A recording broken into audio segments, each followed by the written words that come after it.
왜냐하면 태어난 거는 내가 태어나고 싶다고 태어나는 것도 아니고 내가 뭐 아들이나 딸을 내가 낳고 싶다 해서 낳는 것도 아니잖아요. 예, 누가 날지 어떻게 뭐 얼굴이 새길지는 알 수 없고 이제 세상에 태어납니다. 그러니까 태어난 거는 그래서 우리가 그래서 유아세를 드리는 거는 이제 그것은 하나님에 대한 감사로 드리는 거예요. 하나님의 자녀, 하나님의 선물이다 그렇게 하는 거고. 그다음에 또 우리가 또 세상을 마감하면 요람에서 무덤까지란 말이 있잖아요. 요람은 태어난 걸 말하는 거고, 또 무덤은 우리가 이제 생을 마감할 때죠. 우리가 또 교회에서는 하나님께로부터 와서 하나님께로 갔으니, 그래서 그것도 성례라 그래서 하나님께 가기 때문에 우리가 또 예배를 드리는데 그걸 또 장례 예배라는 표현을 쓰는 거예요. 예, 그래서 그것도 성례라고 하는 겁니다. 그래서 살아있는 동안에 또 하나 중요한 성례가 있는데 그건 바로 결혼입니다. 결혼이라는 것은 하나님께서 맺어준 결혼이 있어요. 결혼은 두 가지가 있습니다. 예. 그 노아 홍수 때 그 결혼해서 자녀를 낳는데 자녀가 네피림이라는데 그 결혼은 하나님이 맺어준 결혼이 아니죠. 세상에는 하나님의 맺어지는 결혼이 있고 또 세상적으로 맺어지는 결혼이 두 가지가 있어요. 왜 우리가 결혼하면서 불행한가? 하나님이 맺어준 결혼을 안 하기 때문이고, 또 두 번째는 하나님께서 그러면 하나님이 맺어진 결혼을 할 때는 우리가 기본적으로 그런 거 있잖아요. 왜 성례라는 것은 자격을 갖춰야 돼요. 그래서 그 자격을 우리가 최소한 알아야 되고 또 뭔지 알아야 되죠. 예. 그래서 우리가 그런 부분 유아세를 주게 되면 내가 이 아이를 어떻게 철이 들 때까지 어떻게 내가 이 아이를 믿음으로 양육할 것인가. 예, 그 마음가짐이 부모가 되었을 때 유아세를 주게 돼 있는 거고요. 예, 그 부모를 이제 맡겼으니까. 어떤 장례식을 드릴 때 또 우리가 드릴 때는 하나님을 잘 믿다가 천국 가니까 자녀를 드리는 거죠. 결혼식은 하나님께서 이제 맺어주는 거니까 적어도 이러이러한 이제 결혼이 뭔지, 그리고 이게 내가 어떻게 해야 될 것인가를 이제 알고 우리가 해야 되기 때문에 그 결혼식도 성례에 해당되는 겁니다.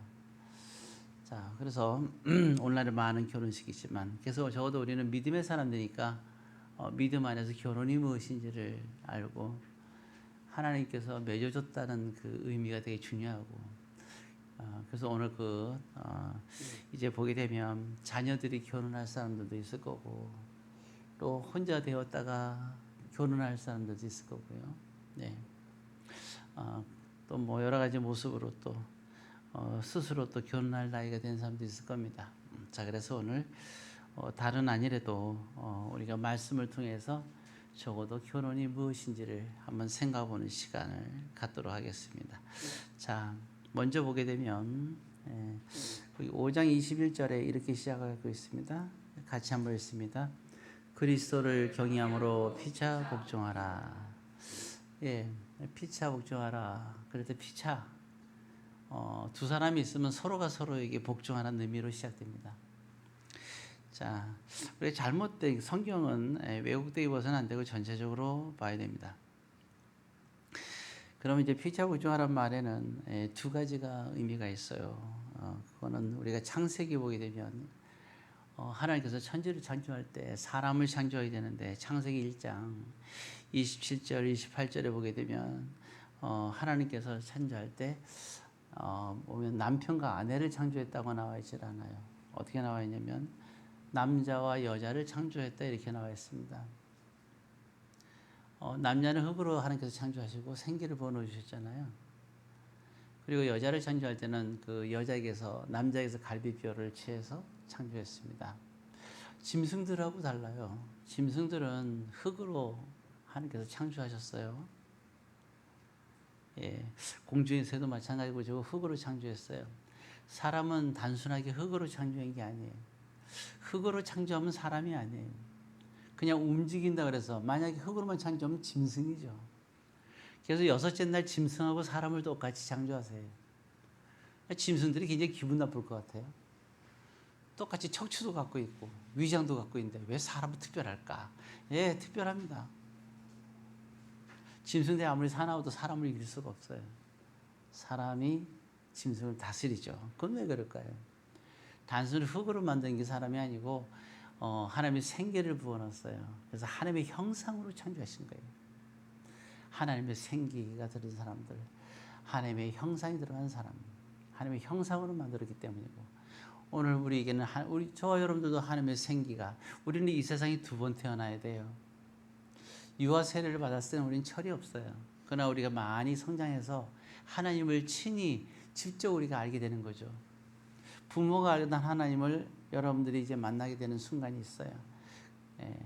그러면 우리는 그때 어떻게 임하느냐? 성령 하나님이 그때 우리에게 임하는 거예요. 예. 그게 주님의 하나님의 생기예요. 그래서 성령 하나님이 임한 사람과 임하지 않은 사람은 달라요. 그래서 이렇게 성령이 임한 사람을 우리는 거듭났다 이렇게 얘기를 하는 거죠. 자, 이와 같이 이제 우리가 그런 부분을 일단 이해하는데, 다시 돌아와서 하나님은 그래서 이렇게 얘기하죠. 만약 짐승 같으면 이렇게 얘기했죠. 짐승이라면 남자를 창조하고, 짐승처럼 창조됐으면 남자를 창조하고, 남자의 뼈에서 여자를 창조했다 이렇게 얘기하고 있죠. 근데 성경은 그렇게 안 나와 있어요. 뭐라 나왔냐면 남자와 여자를 창조했다. 왜?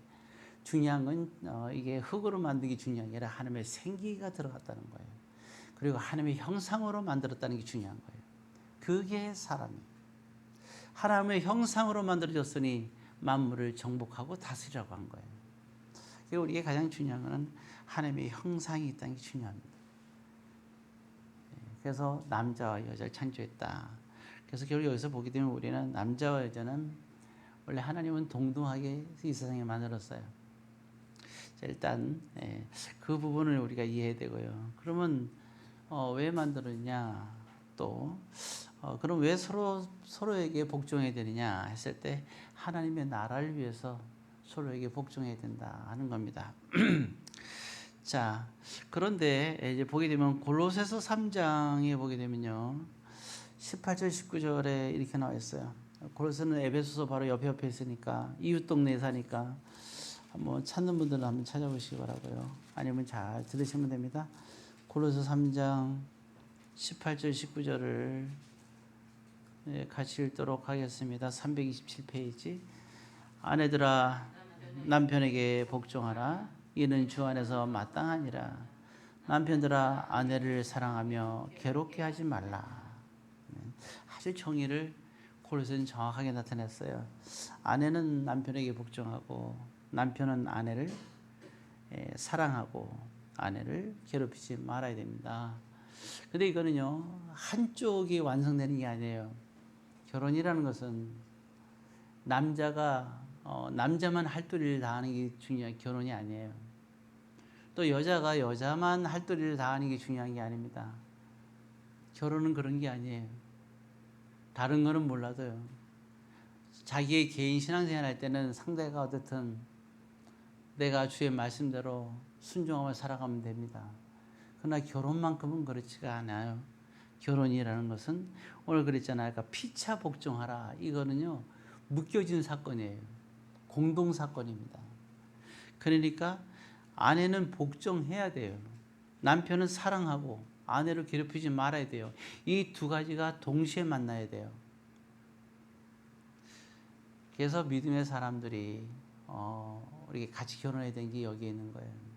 이방인이라 하더라도 이 말씀을 마음에 받아들이고 하나님에 대한 신앙생활을 한다면 당연히 그거는 자격이 있는 거겠죠. 그래서 일단 골로새 3장에 나온 이 말씀을 우리가 이해해야 된다 하는 거고요. 그러면 이제 제가 아까 말씀드렸죠. 남자와 여자는 평등하다 그랬습니다. 어떤 사람은 그럴 거예요. 왜 그러면 아내에겐 복종을 얘기하고 남편은 사랑과 아내를 괴롭히지 말라고 했을까? 이런 얘기를 했는데, 근데 뭐냐면 그게 있어요. 하나님은 남자 여자를 볼 때 절대로 차별하지 않습니다. 근데 뭘 하냐면 구별합니다. 여러분, 차별과 구별이 달라요. 여성 상의의 부분에서 이제 뭐 남성 상의 뭐 이렇게 얘기를 하는데요. 아직도 우리나라 사회는 북의 사회에 그런 영향을 많이 받아서 아직도 그런 부분이 많이 있어요. 근데 우리가 신앙적으로 봤을 때는 그게 바른 것은 아니에요. 예, 물론 문화라도 중요하지만 그러나 우리가 가장 중요한 거는 성경 말씀이 제일 중요하겠죠. 예, 그래서 근데 이건 있어요. 뭐 보면 이제 그 여성부에서 이제 없어진다고 그러는데 없어졌나 모르겠네요. 이제 없앤다잖아요. 예, 남녀 이제 그런 해서 여자의 권익을 내세우다 보니까 한 가지 그들이 놓친 게 있어요. 뭐냐면 분명히 그 남자 여자는 구별이 됩니다. 그렇잖아요. 신체도 구별이 되잖아요. 그리고 근육 같은 것만 봐도 남자가 힘이 있고요. 예, 남자 여자 똑같이 남성 여성 호르몬 다 있는 건 아시죠? 그렇지만 남자들은 남성 호르몬이 더 많아요. 그 다음에 성 호르몬도 달라요. 남자는 XY입니다. 여자는 성 호르몬이 XX예요. 뭐가 우월한 건 없어요. 하나님이 이렇게 남녀를 구별해 놓으신 거예요. 근데 그건 차별의 문제가 아니죠. 그래서 우리가 남녀 간에 온전한 거는 왜 다툼이 있느냐 하게 될 때 하나님이 구별해 놓으셔서 우리는 구별을 잘 분별해서 하나님의 말씀에서 말하는 하나님께서 말하는 그 구별된 걸 가지고 순종하며 살면 돼요. 근데 그거를 하나님께서 말씀하신 거를 야 남녀 차별한다 이렇게 생각하면 안 돼요. 희한해요. 어떤 남자는 여자로 막 변신을 해요. 예. 예. 왜 그러냐면 그런 거죠. 아니 왜 남편만 사랑하고 괴롭히지 말아야 되고 왜 그 아내는 난 그렇게 안 해주는데 기분 나쁘다. 그래서 남자가 성전환을 해버려요. 나도 사랑받고 싶다. 나도 괴롭힘을 받고 싶지 않다. 이렇게 됩니까? 예. 또 어떤 사람은 여잔데 왜 나만 복종해야 돼? 성전환 수술해요. 남자로. 내가 너를 복종시킬 거야. 이런 거는요, 이게 뭔가 좀 잘못 이해하는 겁니다. 예, 어떤 게 더 좋고 나쁘냐 그런 건 없어요. 예, 하나님께서 구별하신 거예요. 이게 구별입니다. 차별이 아니고. 차별과 하나님은 남자와 여자를 창조했다고 정확하게 평등을 얘기해요. 근데 구별이 된 겁니다. 그래서 우리가 구별된 거를 잘 인정할 수 있어야 됩니다. 그래서 제가 알고 있는 사람들 보게 되면 라면을 끓여 드시는데 혼자서 7개인가 10개를 그 자리에서 먹어요. 예, 그리고 나서 배고프다 그런 분이 계셔요. 근데 저는 뭐 글쎄요 많이 먹을 때 한 2개 정도는 먹었던 것 같아요. 하나를 먹던 2개 먹던 이렇게 많이 먹을 때 이렇게 먹은 것 같은데 1개 반 정도? 2개까지? 모르겠어요. 욕심하는 2개까지. 근데 그 친구가 저를 보면서 야, 이렇게 조금 먹고 남자가 그렇게 조금 먹으면 되겠니? 얘기를 한단 말이에요. 그럼 누구 기준이냐? 그 사람의 기준이죠. 좀 반대로 또 그렇게 생각해. 야, 너는 왜 이렇게 많이 먹니? 제 기준이에요. 사람들은 그래서 중요할 때 항상 나의 기준으로 생각하면 차별이 돼요. 이건 차별하는 거예요. 7개 먹은 사람이 너 왜 2개밖에 못 먹어? 전 차별받는 거예요. 또 제가 만약 상대방한테 야 너는 왜 7개나 먹어? 저는 그 사람을 차별하는 거예요. 예. 그러니까 내 기준에서 생각하면 차별입니다. 그러나 하나님의 중심으로 생각하면 그건 구별하는 거예요. 그러니까 우리가 구별하면서 살아갈 수 있어야 된다 하는 겁니다. 그래서 우리가 구별하고 살면요 남녀는 평등한 거예요. 자 그러면 이제 우리가 좀 더 살펴보겠습니다. 예, 그거 보게 되면요, 일단 남편의 입장에서 생각할 때 남편이 해야 될 일이 나오는데요. 뭐라 그러냐면 생명을 다해서 사랑하라. 제 아내에 대해 생명을 다해서 사랑하라. 이게 참 보통 일이 아니에요. 어떻게 생명을 다해서 사랑할까? 그래서 이게 고를 때 그 아내를 택할 때는 이 마음의 준비가 돼야 돼요. 생명을 다해서 내가 이 여자를 사랑해야지. 그게 아내예요. 도저히 안 된다. 그럼 하나님께 기도해야지. 좀 봐주세요 하고 기도해야지. 그죠? 예, 도저히 안 된다. 하나님 봐주세요. 예, 봐주기 따로 있지. 근데 생명을 다해서 사랑해야 됩니다. 그러면 생명을 다해서 사랑한다. 아담 같은 경우는 그랬어요. 너는 내 뼈 중인 뼈고 살 중인 살이다. 생명처럼 사랑한다고 했거든요. 그러니까 그 아내가 선악과를 먹으라고 그랬어요. 홀딱 먹잖아요. 사랑하니까 죽기까지 따라. 하나님께서 먹지 말라는 걸 선악과 먹으면 안 된다는 걸 갖다가 그냥 아내가 주니까 홀짝 먹어버렸어요. 그건 아닙니다. 그건 너무 오버하는 거예요. 거기까지 가면 안 돼요. 생명을 사랑하되 하나님께서 하지 말라는 것은 하지 말았어야죠. 예. 어찌되었든, 자, 그러면 생명을 다해서 사랑한다는 것이 너무 막연하잖아요. 구체적으로 성경에 나와 있어요. 그러니까 먼저 보게 되면요, 생명처럼 사랑하는 것은 가장 귀하게 여기라는 거예요. 이 세상 그 무엇보다도 가장 귀하게 여기라는 거예요. 가장 귀한 존재. 예. 일에 미친 사람들은 미치더라도 일보다 더 아내를 사랑해야 됩니다. 왜냐하면 일도 중요하지만, 예, 아내를 가장 귀하게 여기게 되거든요. 근데 아내보다 일이 더 중요하게 생각하고, 아내보다 돈이 더 중요하다고 생각하고, 아내보다 집과 차가 더 중요하다고 생각하고, 친구가 더 중요하다고 생각한다면 그 사람은 남편 자격이 없어요. 예. 그래서 보게 되면 베드로전서 3장 7절에 있는 말씀으로 우리가 좀 더 살펴보겠습니다. 가장 귀한 것이 뭔지에 대해서 보겠는데요. 베드로전서 3장 7절입니다. 자, 3장 7절 380페이지 같이 있습니다. 380페이지. 남편들아 이와 같이 지식을 따라 너희 아내와 동거하고 그를 더 연약한 그릇이요 또 생명의 은혜를 함께 이어갈 자로 알아 귀히 여기라. 이는 너희 기도가 막히지 아니하게 하려 함이라. 여기 되게 중요한 게 있죠. 아내를 생명을 다하여서 사랑하라는 뜻은 첫 번째 중요한 것은 가장 귀하게 여기라는 뜻인데요. 오늘 베드로전서 3장 7절에 나왔잖아요. 아내를 귀히 여기라고 나와 있죠. 귀히 여기지 않으면 너희 기도가 막힐 거라고 그랬어요. 아내를 귀히 여기지 않는 사람은 기도가 막혀요. 이 기도는 뭐 숨이 막힌다는 뜻이 아니라 여러분들이 하나님께 기도하는 것이 응답되지 않는다는 거거든요. 그러니까 기도 없이 모든 일이 잘 된다. 이거 심각한 거예요. 기도가 없으면 기도 없이 잘 안 되는 게 행복한 거예요. 하나님께 기도하지 않는데 잘 된다. 이건요, 재앙이에요. 믿음의 사람들은 기도가 중요합니다. 그래서 기도를 하면서 잘 돼야 됩니다. 기도하면서 안 된 것도 좋은 거고, 기도하면서 잘 된 것도 좋은 거예요. 기도는 그런 거예요. 근데 문제는 기도하면 이제 막혀있는 일이 벌어진다. 그 왜 그럴까? 결혼 안 한 사람들은 해당이 안 되지만 결혼한 사람들은 아내가 있는 사람들은 그런 거예요. 기도가 막히지 않으면 아내를 귀히 여기게 돼요.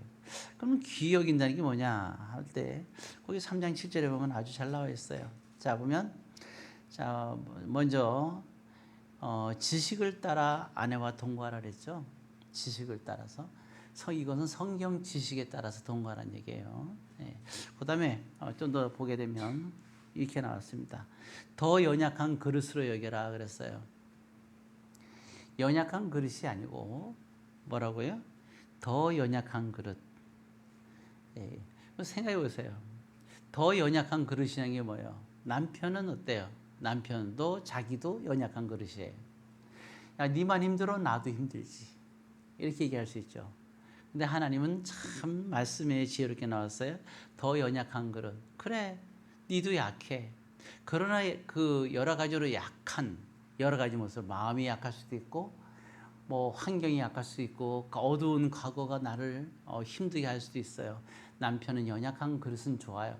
그렇지만 그럼에도 불구하고 아내를 더 연약한 그릇으로 생각해라. 그런 말입니다. 똑같이 엘리베이터에 갇혔어요. 혹은 동굴에 갇혔어요. 자, 둘 다 공포가 있겠죠? 두려움이 있겠죠? 이럴 때 나도 두려움이 있지만 내 아내는 더 두려움을 갖겠지 하고 이게 좀 보듬어 주고 안아줄 수 있는 그렇게 여기라 이런 말입니다. 그래서 나보다는 더 연약하다 이거를 생각하라는 거예요. 뭐 강해 보여봤자 나보다 더 연약하다 생각하는 얘기입니다. 그 다음에 생명의 은혜를 함께 이어받을 자다 이렇게 얘기를 했죠. 자, 우리가 이제 어쨌든 생각할 때 그래요. 그래서 남편과 아내는 동등한 생각할 때 그런 게 있어요. 부부가 만났을 때는요, 부부가 될 때는 서로가 다른 환경에서 만났잖아요. 뭐 하성에서 뭐 왔다고 얘기를 할 정도로 그만큼 차가 개인차가 많아요. 근데 우리가 같이 살지 않을 때 혹은 동거할 때 결혼할 때 하고는 천양지차죠. 마치 같이 살게 되면 정말 여러 가지 제약들이 많이 오죠. 그런데 한 가지 중요한 건 있어요. 우리는 상대를 정복하려고 하면 안 됩니다. 함께 하는 거죠. 그게 참 중요한 거죠.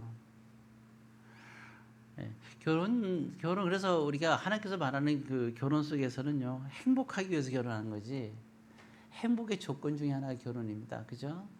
행복하려고 결혼하죠. 불행하려고 결혼하는 사람 없잖아요.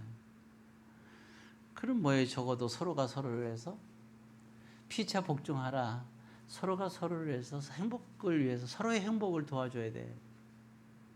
나랑 결혼했는데 불행하다. 그럼 우리는 참 가슴 아픈 일이죠. 하나님이 결혼은 그런 게 아니에요. 행복을 줄 수 있어야 돼요. 그러니까 우리가 생각과 의견이 달라도 상대방에게 자유함을 줘야 돼요. 넌 내 생각대로 해야 돼. 그런 게 어디 있습니까? 그게 아니라 생각이 달라도 상대에게 자유 줘요. 근데 이건 금방 되지 않죠. 이건 훈련에 의해서만 됩니다. 그리고 또 결혼을 하고 나면 부모를 떠나서 하나가 되라고 했잖아요. 근데 우리는 가족을 위해서 많은 것을 요구하게 되는 경우가 많이 있어요. 그러니까 자유함을 잃게 되는 거죠. 그래서 우리가 참 그런 부분들을 되게 조심해야 됩니다. 그리고 보게 되면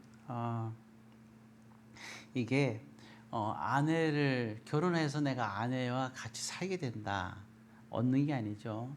잠언 18장 22절에 보게 되면 아내를 얻는 것이 복이라고 나와 있어요. 그 다음에 여호와께 은총을 받은 자다. 은총이 선물이라는 거예요. 하나님의 선물이라는 거예요.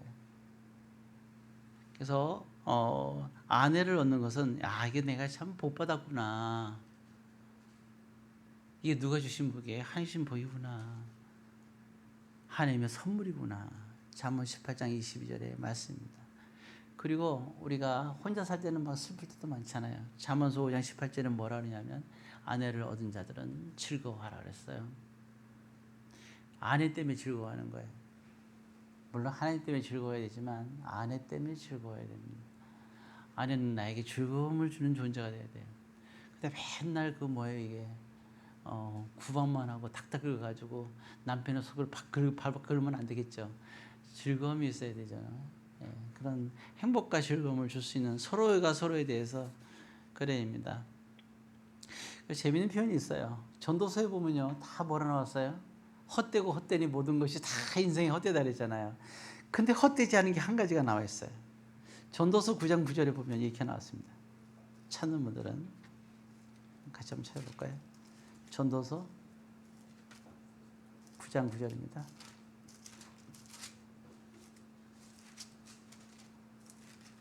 자, 9장 9절 957쪽인데 구약 읽습니다.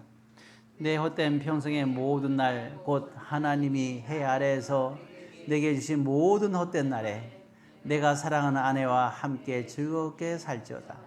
그것이 내가 평생의 해 아래에서 수고하고 얻은 내 몫이니라. 여러분, 이 정도에 평생 죽으라고 살았어요. 근심하며 살며 염려하며 살며 살았어요. 근데 죽도록 여러 가지 모습으로 살았는데 평생 살았는데 그 모든 수고하며 살았는데 그 수고한 모든 수고에서 얻은 몫이 그게 아내라는 거예요. 여러분, 그러니까 이게 아내와 결혼이 얼마나 소중한지를 알아야 돼요. 아, 내가 지금까지 살아온 게 아내를 얻음으로, 아내가 있으므로 정말 나는 모든 것이 다 있는 거예요. 그렇게 아내를 소중히 여기고 감사해야 돼요. 내 앞으로의 생애도, 내가 죽기까지 생애까지도 내가 모든 수고가 하나님이 주신 아내를 통해서 나에게 모든 게 보상이 되는 거예요. 아내는 그런 존재예요.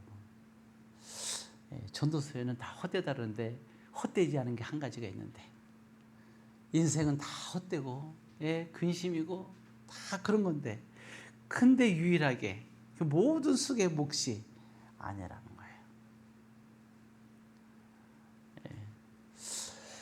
그런 말이 또 나옵니다.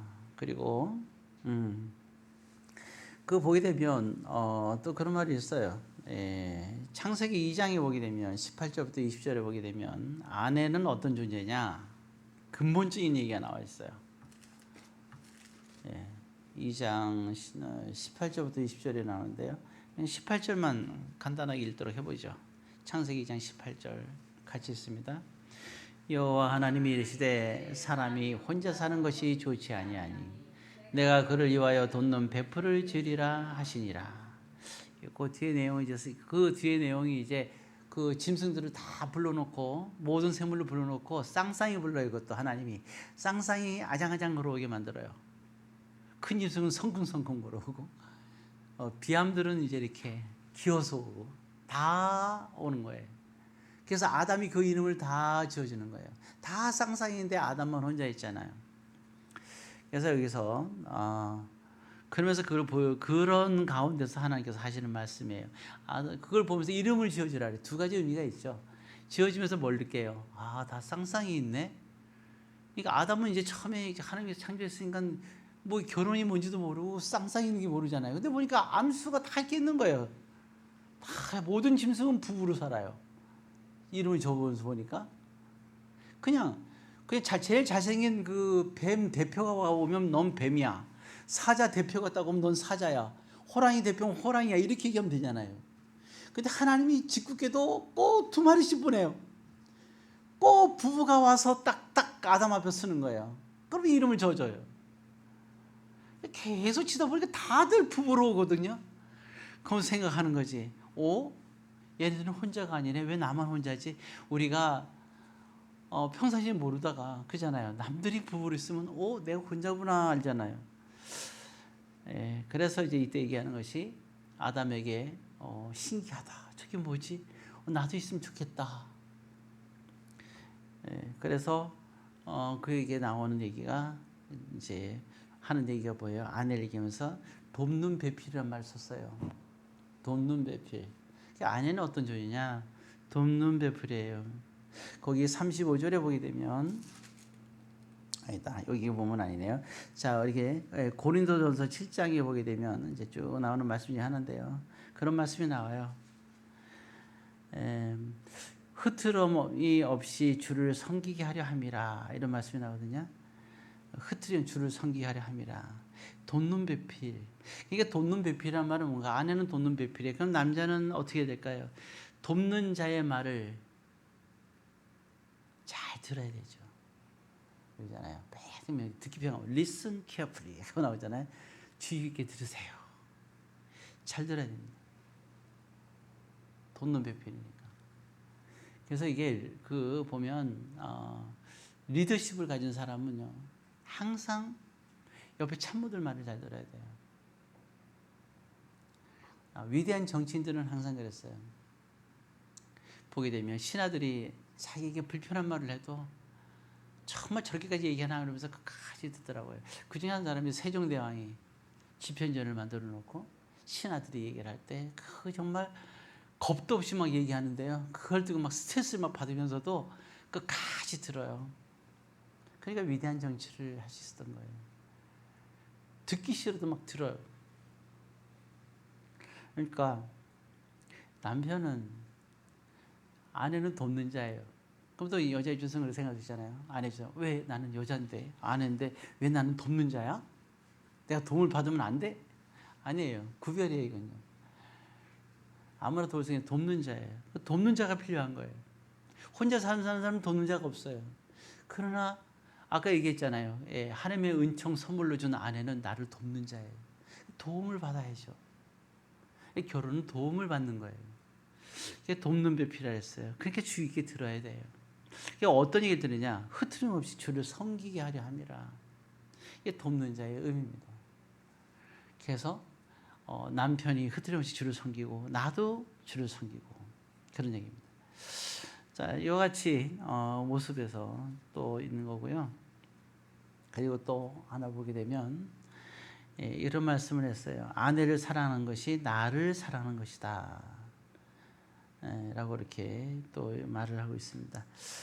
자, 벌써 이제 시간이 많이 가는데요. 한 군데만 보고 마치겠습니다.